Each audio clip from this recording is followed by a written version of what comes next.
Today's podcast is brought to you by our friends over at Organifi. If you haven't already picked up Organifi greens and reds, go ahead and do so now. Organifi.com/muscle. Use the code MUSCLE for 20% off. Now, the greens and the reds are essential. I think everyone should be taking these greens. Everyone should be taking these reds, guys, especially if you're interested in cardiovascular function or erectile function. We want to make sure we're getting enough reds in our body to really supercharge our cardiovascular system and our nitric oxide system.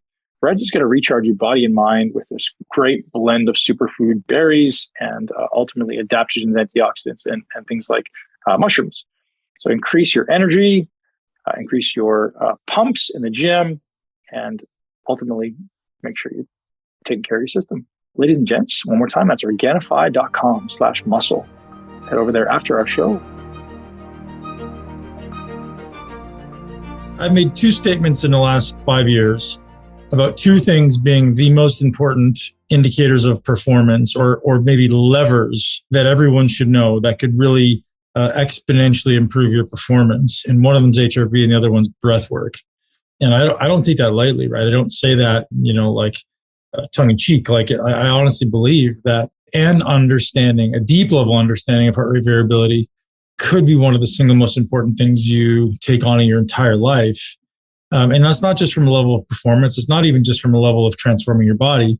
It's from the avoidance of disease, the avoidance of illness, the avoidance of heart attacks. If you're going to understand what's happening inside your body, HRV is one of the best objective markers we have to understand kind of what's going on at the level of the nervous system. So a simple way to understand HRV is you've got multiple branches to the nervous system, right? You've got the central nervous system, you've got the peripheral nervous system, you've got the enteric nervous system.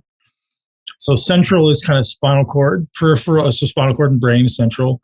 Peripheral is going to be limbs, and enteric is kind of going to be like digestive tract, right? And peripheral also, and they all kind of tie into organs as well.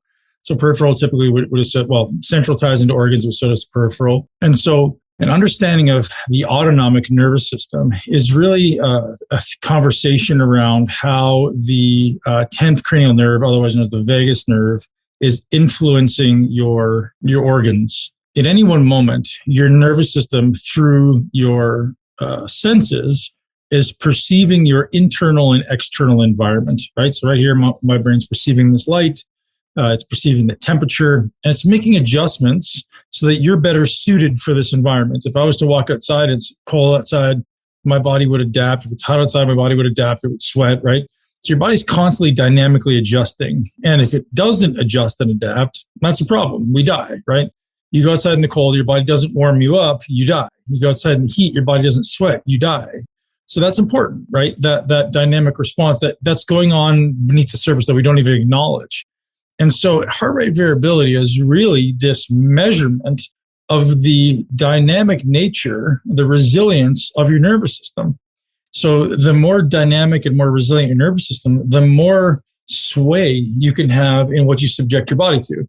So if I go into a 200-degree sauna versus a 150-degree sauna versus a 220-degree sauna, do I have the ability to adapt to each of those and how quickly, right? If I go into like an ice tub or into the Arctic cold, do I have the ability to adapt? Will my body actually warm me up? Will it cool me down? This is an example, right? And so let's say if I go to lift a 500-pound weight, does my body have the ability to turn on? And if it does it stay turned on or does it come off, right? We don't want to have to go into a circumstance, whatever that may be. Let's say you're even driving your car, somebody cuts you off, your sympathetic nervous system goes into high alert because you almost died. You don't want to stay there, right? So a healthy nervous system is one that can be subjected to something and then comes right down, right? An unhealthy nervous system will be one that is subjected to something and stays elevated. Example, we've all seen somebody walk up a couple of flights of stairs. They're walking up the stairs and they're still breathing 5 minutes later.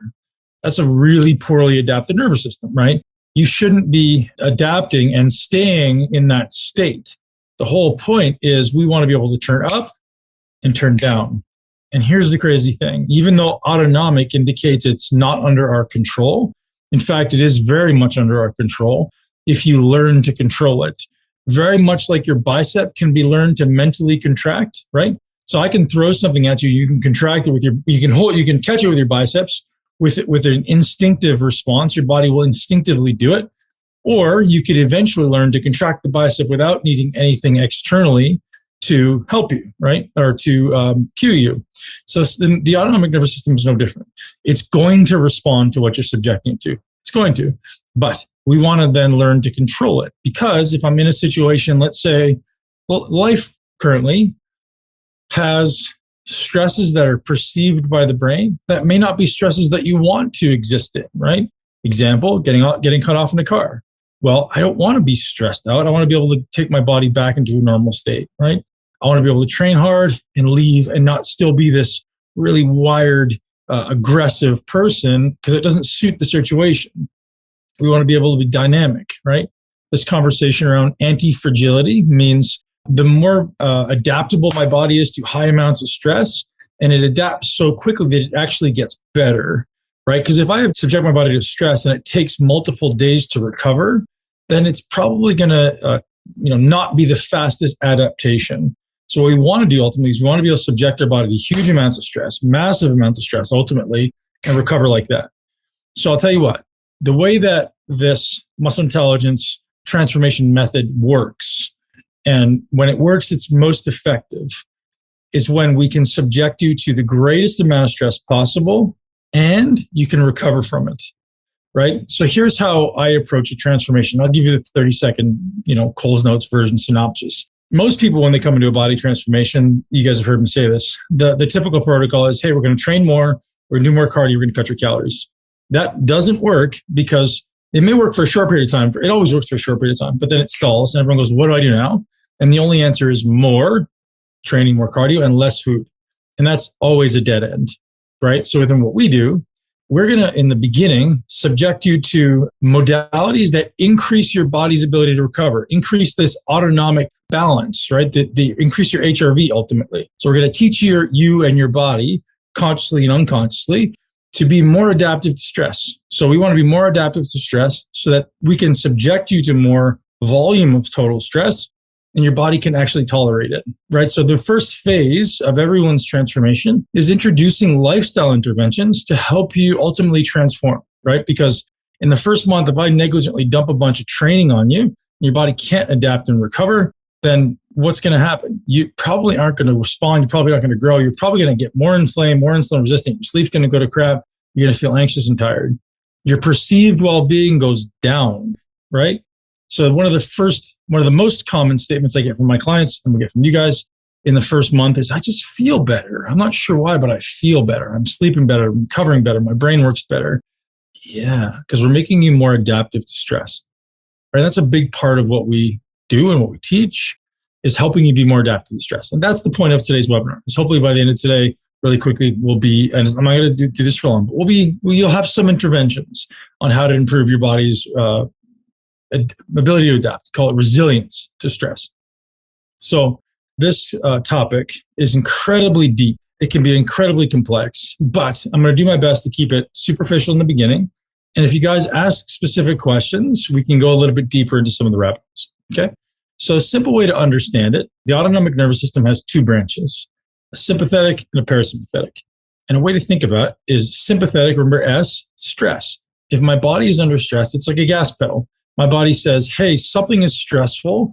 I'm going to turn on this aspect of the nervous system. So typically what will happen, the HPA axis, the hypothalamic pituitary adrenal axis in the brain, senses something that's stressful, sends a signal down the vagus nerve and does something to the heart. So it increases heart rate, constricts the blood vessels, constricts the digestive tract, and mobilizes energy. So it releases cortisol and adrenaline and mobilizes energy. Why does it mobilize energy? So basically fat and carbohydrate is released into the bloodstream. Why?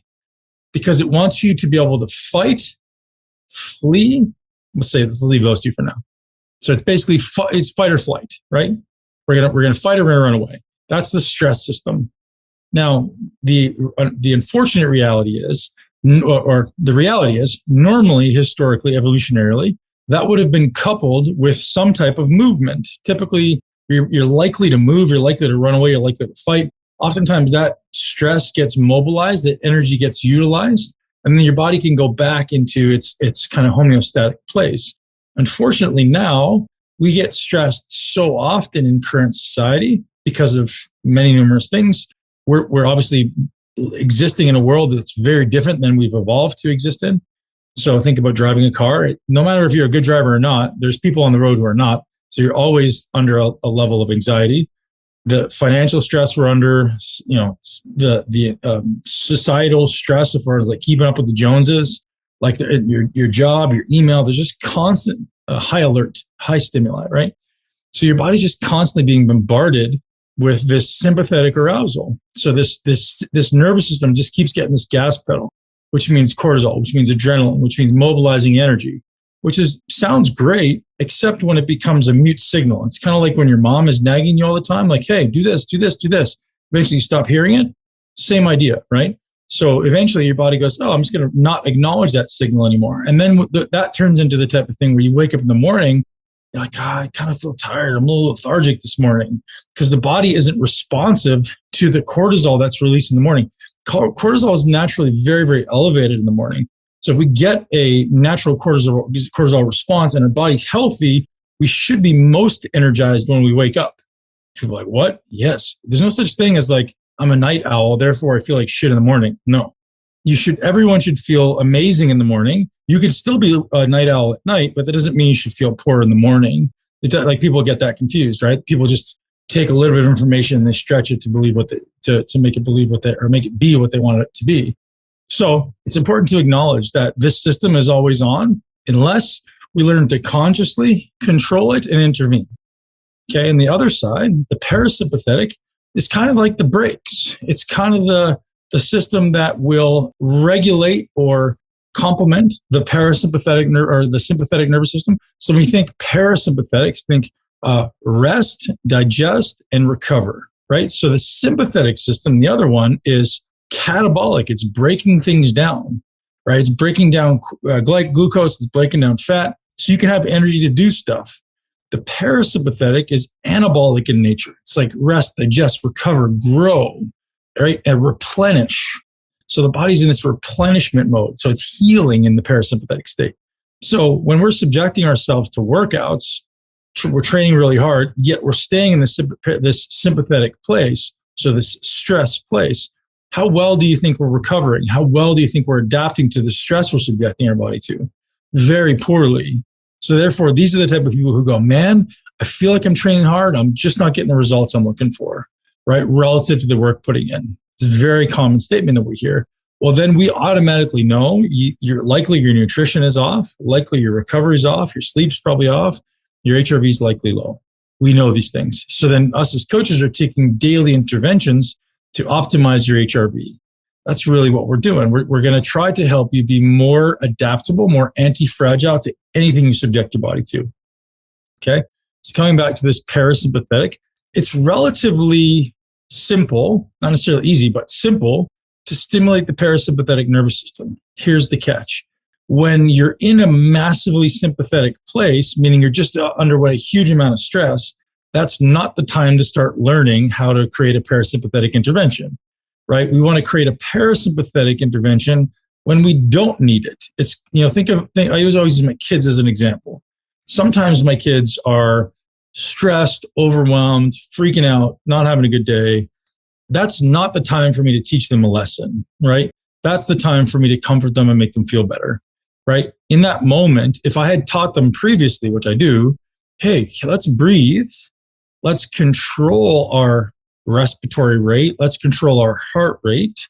All of a sudden now, when they're in a stress state, they have the ability to breathe 3 times and they're out. Okay, so everybody breathe with me. Everybody sit up if you can.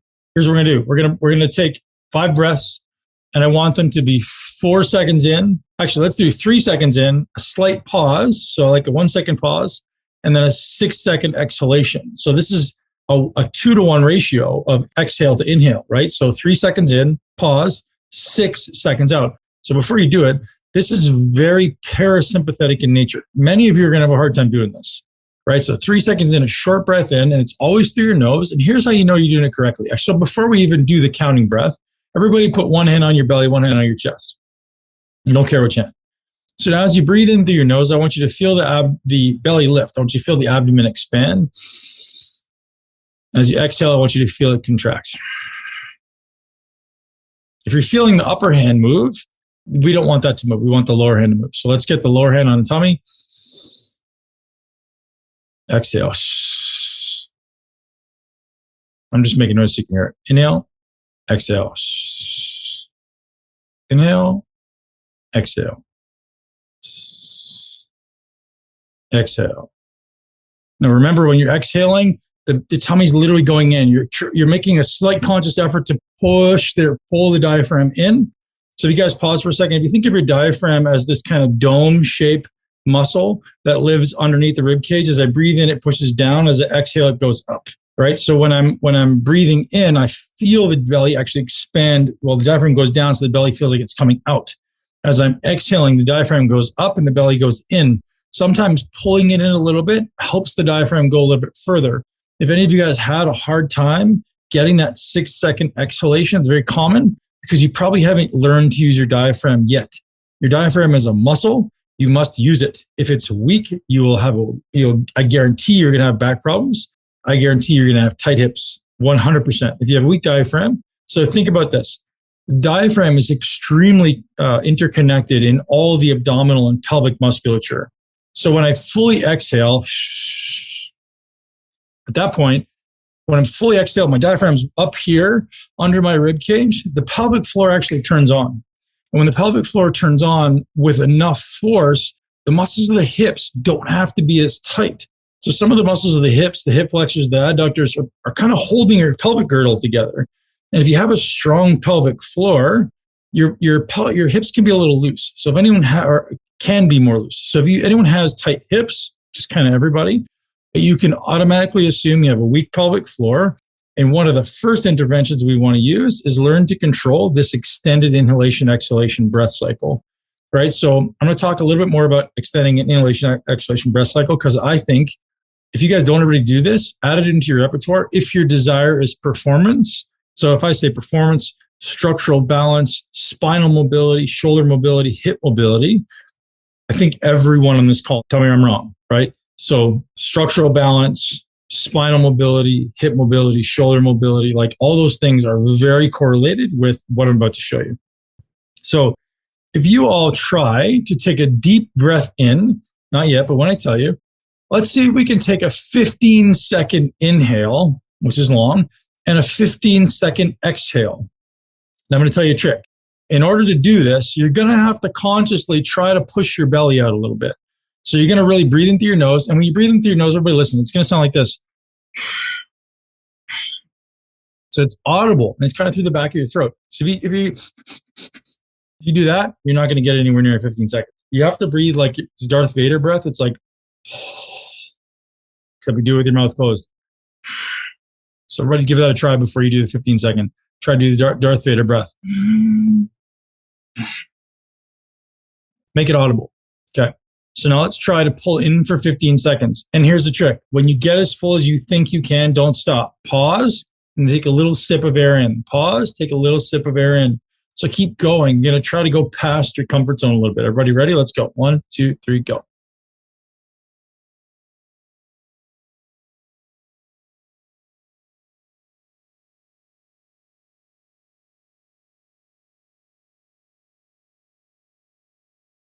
Pause, exhale.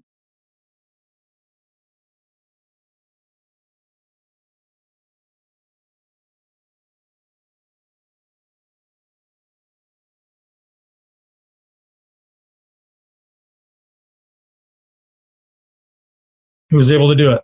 Anyone not able to do it? Did anyone find the inhale easier than the exhale?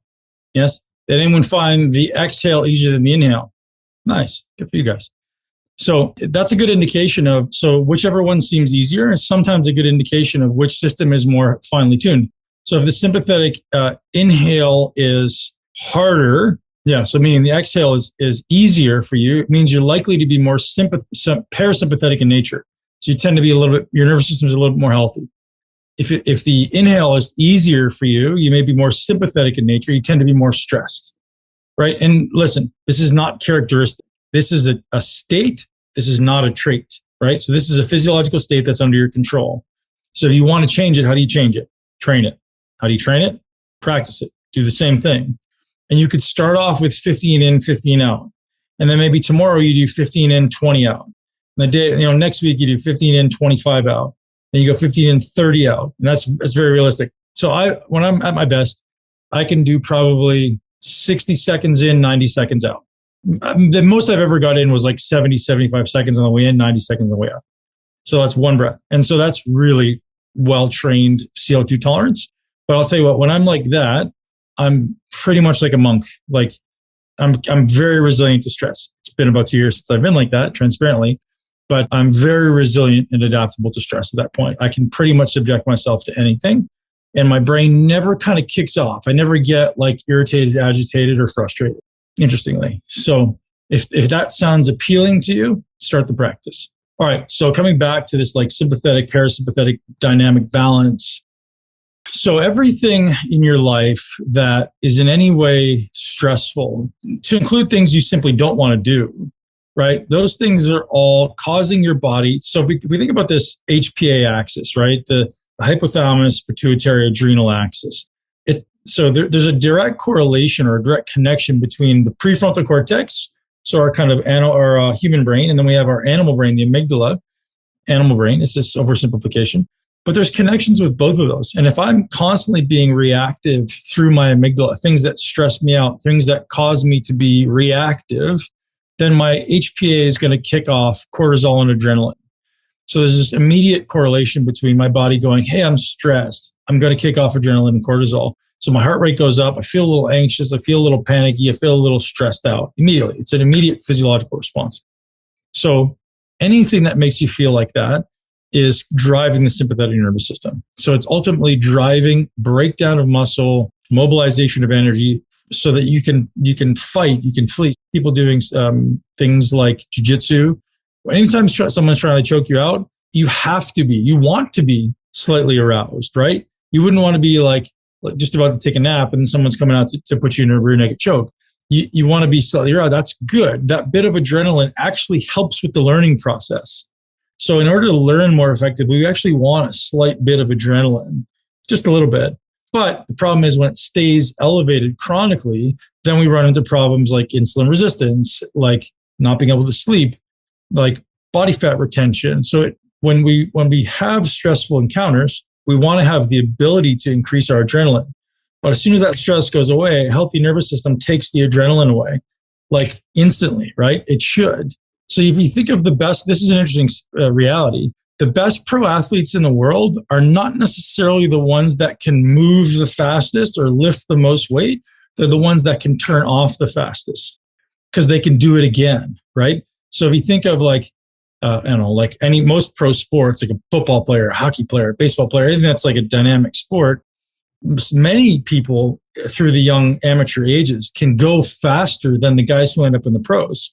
But it's the guys who can go fast and turn off and then recover for the next time, right? And not only can they recover, but their brain can stay focused. If I'm constantly stressed, how does your brain work? Less, right? So we want to be in this like slightly more vigilant state, but not necessarily in an overwhelmed state, right? You guys see the kind of dynamic balance there? Like I want a little bit of vigilance, like I want a little bit of heightened awareness. Like if you guys have ever ridden a mountain bike, or done something that's like an extreme sport, skiing, there has to be a hyper level of vigilance if you're going between trees. As soon as you lose that, you're going to crash. And if you get too stressed, you're going to crash. You get too tight, right? So that's this like dynamic balance of the autonomic nervous system is like learning to it's kind of threading the needle. And it's really just like the key is not spending huge amounts of time in this sympathetic overload. I used to make the statement as a bodybuilder, my aspiration was 2 hours of sympathetic and 22 hours of parasympathetic, right? So I want to be sympathetic when I'm in the gym, when I'm crushing it, like I want to be running through walls, right? I call it the warrior and the monk, right? When I'm in the gym, I'm a warrior and I want to fucking break shit. And as soon as I'm done, I'm like Buddha, I'm like, right? I'm Zen, I'm focused, I'm calm. That allows my mind to work more effectively. That allows my body to recover more effectively. And now here's the trick. We can access these things through one simple intervention, which I just showed you guys, breath work.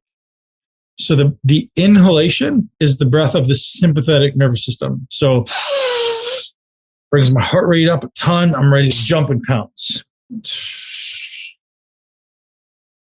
Brings my heart rate down, calms me down. One breath, right? A really well-tuned nervous system is able to access the warrior and the monk in one breath. Again, you may not get there immediately, but that's the aspiration, right? If I want to be able to perform in anything, I don't want to have to hold on a minute, I need to warm up. I got to go do some stretches and shit. A truly healthy nervous system is boom, I'm ready to go. And one of the coaches recently asked me to shoot a video on how would you breathe before training to optimize the training process. We could talk about that because there's multiple levels to how breath work ultimately needs to be used as an intervention. 3 levels, in fact. So if you guys have never heard me say this before, the 3 levels of awareness when it comes to breath work are biomechanics, biochemistry, and cadence. Biomechanics is how we breathe, like how we move. Biochemistry is the dynamic balance between basically CO2 and oxygen and how that influences the body. And the third one, cadence, is ultimately just the inhale-exhalation ratios with pauses on the end. So understanding that is a very, very useful, powerful tool to learn to ultimately upgrade your ability to think, your ability to perform at high levels. I've often said this, my training volume and capacity right now is nowhere near what it was, even 12 months ago, because I've been on the road basically for 12 months. And when I'm back in my gym in Tampa, my training volume and intensity just goes through the roof. The last 12 months has been training in hotel gyms. So my training volume is nowhere near. But, even 12 months ago, you could bring any pro bodybuilder in the world in there and I would crush them, even 5 years retired, not because I'm stronger, not because I'm bigger, but because I have the ability to control my physiology way better than everyone else.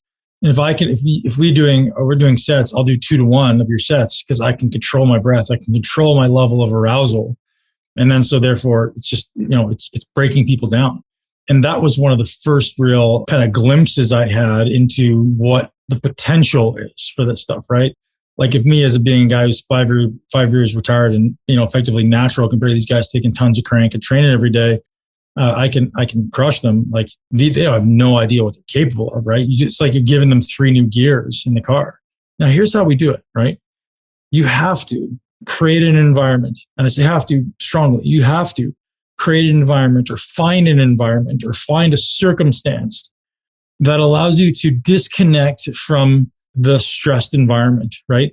So if you go to work and you're stressed, you're in the car and you're stressed, you wake up in the morning, you're checking your email, you're doing something, you're coming home, and even have stress at home, you never get a chance to turn it off. You're going to burn out. You're not going to get any results. You're not going to be able to think consciously, going to make bad decisions around food. You're not going to do your workouts because you're living out of your amygdala. You're living out of the reactive animalistic brain rather than the proactive human brain, right? So if you find that to be you, where you're just kind of always stressed and always doing stuff, you must create an environment. You must create an environment or a circumstance that allows you to unplug. This is the concept of meditation, right? And I say concept of meditation because meditation doesn't have to be the intervention, right? It can be, I'm going to go sit with my feet in the water in the lake, or I'm going to go sit with my feet in the grass in the park, but I'm going to leave my phone. I'm going to leave my computer. I'm going to go sit there for an hour in the sun and allow my body just to go. And the first time you do it, it may be more stressful because you're like, oh my God, I got this to do, and I got this to do, and I got this to do. But the more you do it, you'll learn, and I'll tell you in a minute, you'll learn how to get out of your head. Here's a secret. You can't calm your mind. Fucking impossibility. You can't stop your mind. It's an impossibility. What you can do is get out of your mind and into your body, right? Stopping a racing mind is impossible. You can't stop your mind. Alan Watts, I quote him all the time, says trying to calm your mind is like trying to calm an ocean with a flat iron, right? It's like you're going to hit the iron, it's going to create more ripples. You can't calm your mind.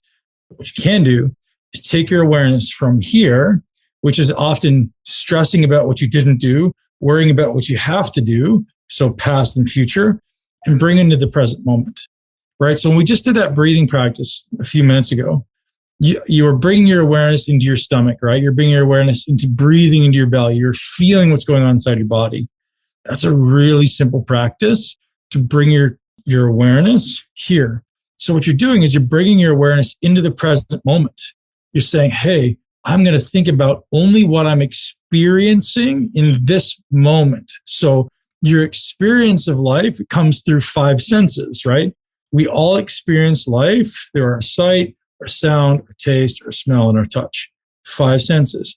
So if you can only experience what is now, so completely submersing your awareness in this moment, you can't be in your head. That's just created a meditative experience that gets you out of your head and calms down the nervous system.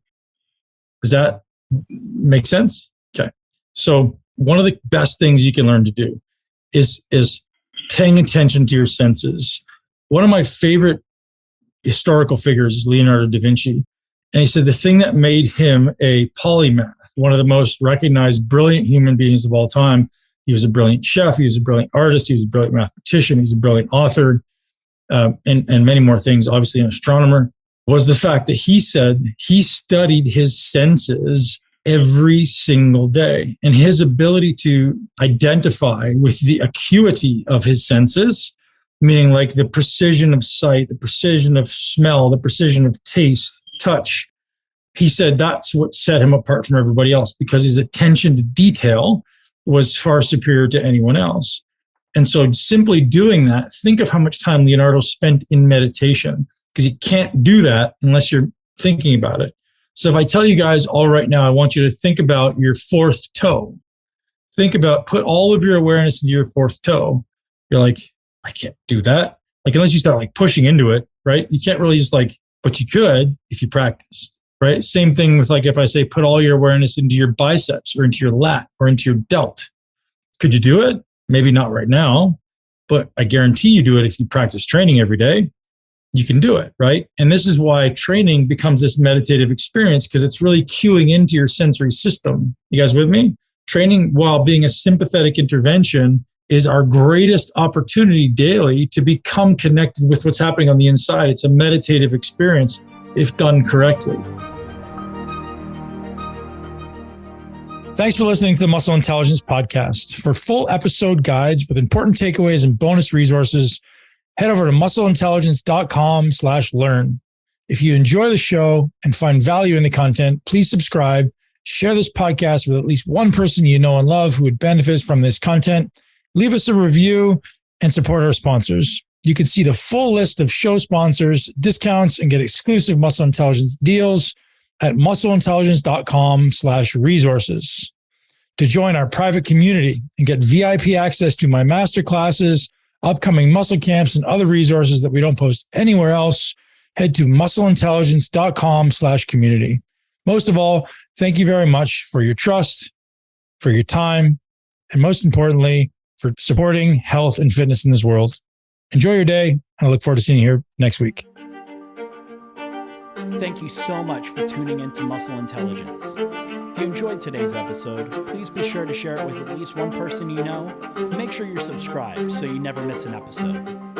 This podcast is for information purposes only. The statements and views on this podcast are not medical advice. This podcast, including Ben Pakulski and the producers, disclaim responsibility for any possible adverse effects from the use of information contained herein. Opinions of guests are their own, and this podcast does not endorse or accept responsibility for statements made by guests. This podcast does not make any representations or warranties about guest qualifications or credibility. This podcast may contain paid endorsements or advertisements for products or services. Individuals on this podcast may have a direct or indirect financial interest in products or services referred to herein. If you think you have a medical problem, consult a licensed physician.